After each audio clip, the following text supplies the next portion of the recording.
Hello everyone, I'm back to talking about the Prodiscus discs here at the Steilacoom Southeast course. My previous video covered their putters and mid-range, so today I'm going to talk about 6 of their driver discs.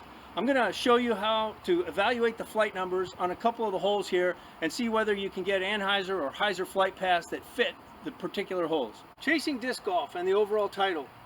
It's 200 pages packed with competitive tips and training tips of stories about how I won the World Overall Frisbee Championships 8 times and the World Frisbee Golf Championships.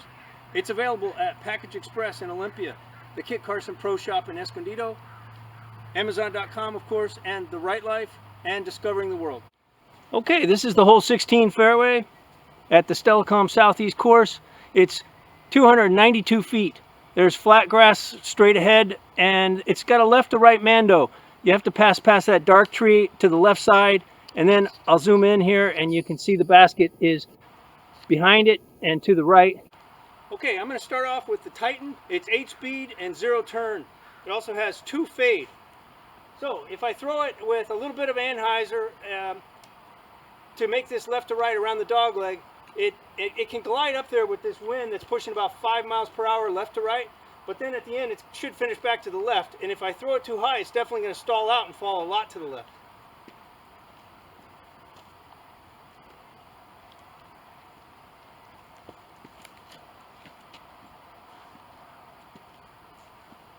Alright, that Titan was way too low. Let me try it again with getting it up a little higher so it can glide.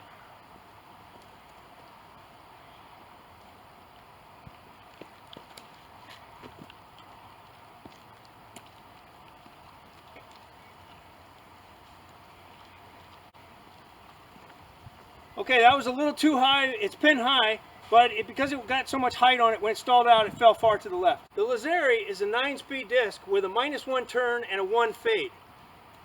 So if I put it with Anheuser and get around left to right around that mando, it should glide back towards the hole, but that 1 fade at the end is going to take it back to the left, especially if I put too much attack angle, which is the up and down angle.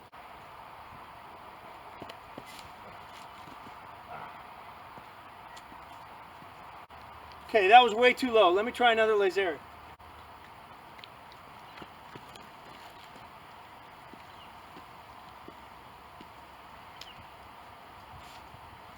That's much better. That's parked. Try the Flippery, which is a 9-speed disc also, but it's got a -3 turn and 0 fade. So I think the -3 turn is actually going to be too much. I'm going to have to put Heiser on it and not throw it too high. If I throw it too high and it stalls out, it'll still tend to fade to the left. Oh, good grief. Okay, change of plans. First of all, I missed that pretty badly. Just the aim was terrible, regardless of the turn. Now, when it did start to turn, I saw that it turned a lot. So I'm going to change and try a backhand roller.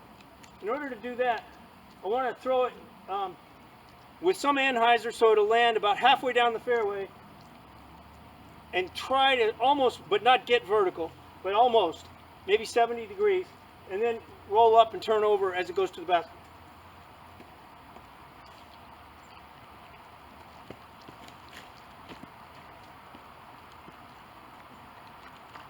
Wow, that's a great landing, and it's finally starting to turn. It's past the basket.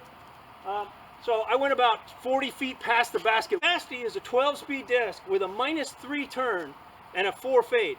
So it's gonna, at high speed, it's gonna hook left to right a lot. But at low speed, if I get it to stall out going up, it will definitely fade back to the left.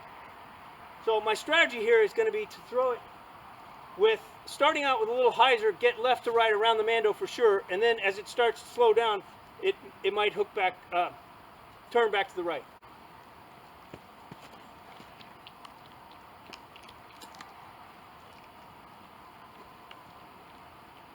Wow, that's fascinating. Okay, I misjudged how much turn it's going to have on it. It turned a lot.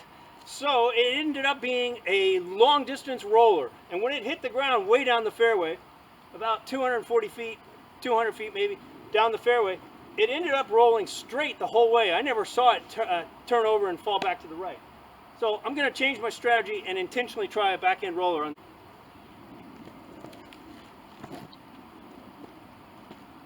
Wow. because of the 12 speed, those rollers are just really taking off. The grass is really packed. So in order to throw the flight path is well suited for the backhand roller with the curve. However, they are just really going way long of the hole.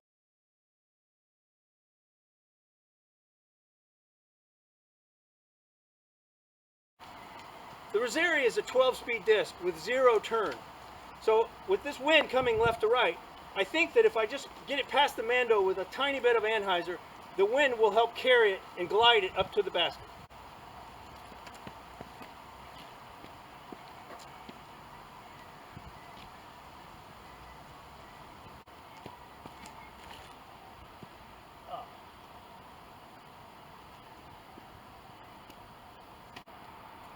Okay, that's very interesting. Even though the Rosary has 0 turn, what happened is, as it climbed, I got it a little too high and it stalled out and then fell back to the left. The Legenda is a 13-speed disc with -1 turn and 4 fade. So it means that it's going to tend to fly through the 2/3 part of the flight path. It'll be going a little bit to the left to right, but at the end it's going to hook a lot back to the left.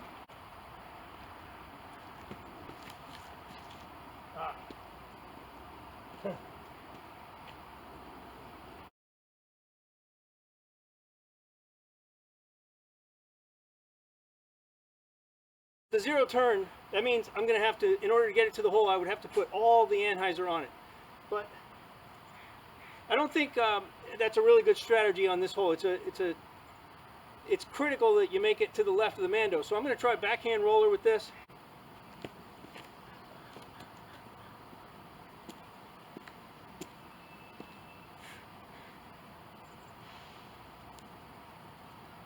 That worked out really well. It's about a 20-25 footer.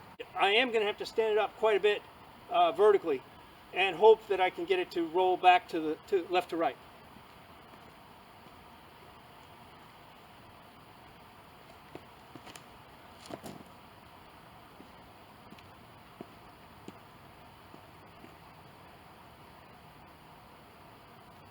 Okay, that worked out pretty well. It went straight into the tall grass, but it did finally turn back to the right, and I ended up about pin high with about a 35 footer.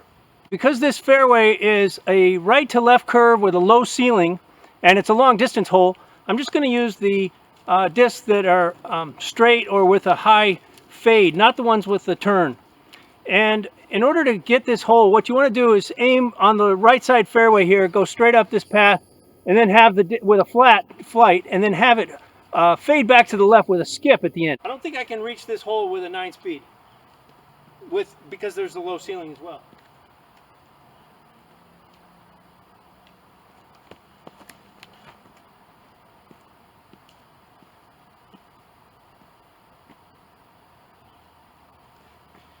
Well, I take that back. That was an excellent drive.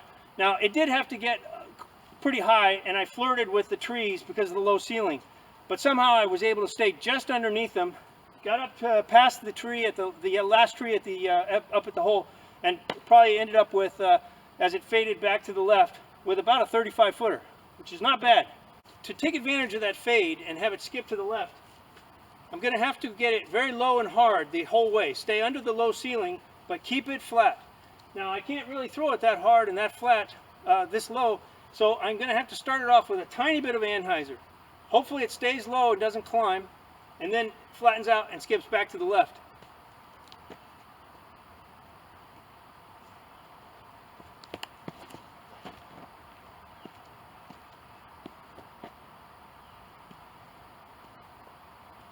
That worked out really well.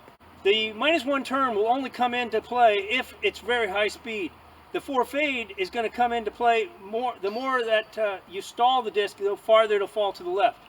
What I want to do here is get it on a perfectly flat flight, but because I don't have the arm speed to maintain that flat flight before the 4 fade kicks in, I've got to go a little bit anhyzer to get to 80% down the fairway.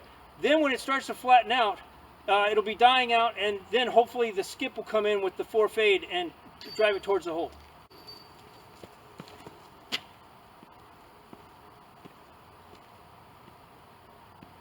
That curved left quite a bit early in the flight at about the 60% distance to the hole. That's too soon. There's a couple of ways I could correct for that. One would be to go down in the weight. That's max weight 175, and I don't have the arm speed for that at this low ceiling. Another way would be to put more anhyzer on it to start with. I do have a slight headwind, so that tended to slow the disc down also. This time I'm going to try it with a little bit more anhyzer.